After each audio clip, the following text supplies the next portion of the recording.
Daryl? Igen, látom. Mi a részfaszú bagoly?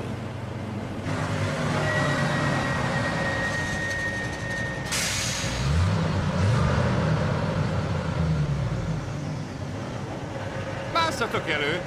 Csatlakozzatok! Ha ellen akartok állni, vagy próbálkoznátok valamivel, végül is az is egy megoldás. De akkor kinyírunk titeket.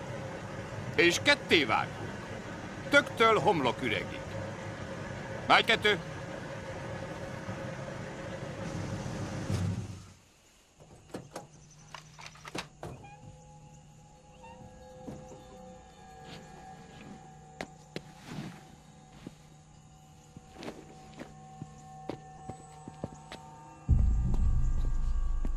Nagyszerű.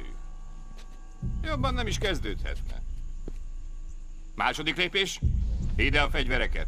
Miért adnánk oda? Mert nem a tiétek. Mi?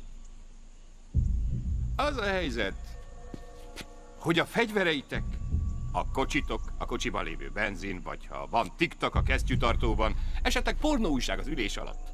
Az üléshúzat, faszomat, még az ülés is, meg a kárpit, a térképeitek, meg azok a kis papírszalvétácskák a műszerfal alatt.